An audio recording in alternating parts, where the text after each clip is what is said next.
బర్మాలోని టేకు అరణ్యంలో లభించిన 1500 ఏళ్ల వయస్సు కలిగిన మహావృక్షాన్ని అద్భుత కళా నైపుణ్యంతో మహావిష్ణు రూపంగా మలిచారు.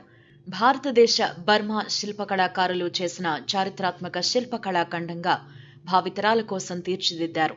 21 అడుగుల పొడవు, 8.5 అడుగుల ఎత్తు, 20 అడుగుల కైవారం కలిగిన టేకు దుంగను బర్మా గవర్నమెంట్ వేసిన వేలంపాటలో అనురాధ టింబర్స్ ఇంటర్నేషనల్ సంస్థ భారీ మొత్తంలో ఖరీదు చేసి దక్కించుకుంది. తర్వాత దాన్ని ఇండియా తీసుకురావడానికి 2-3 ఏళ్ల సమయం పట్టింది.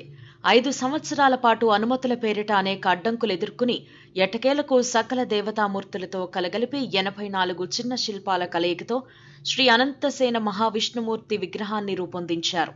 ఇప్పుడు సికింద్రాబాద్లోని బోయినపల్లిలోని అనురాధ టింబర్స్ ఇంటర్నేషనల్ ప్రాంగణంలో ఈ అద్భుత శిల్పం కొలువైంది. ఈ శిల్ప ఆవిష్కరణ కార్యక్రమానికి ముఖ్య అతిథిగా మాజీ ఉపరాష్ట్రపతి వెంకయ్య నాయుడు, ఇతర సినీ ప్రముఖులు హాజరయ్యారు.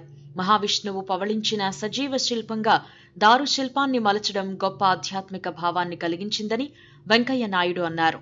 ప్రపంచంలోని అతిపెద్ద మహావృక్షాన్ని ముక్కలు చేయకుండా బర్మాలోనే కొంత భాగం మహోత్తర రూపమైన మహావిష్ణు రూపాన్ని చెక్కారు. అనంత శేషశయన శ్రీ మహావిష్ణుమూర్తి దారు శిల్పంగా తుది మెరుగులు దిద్దారు.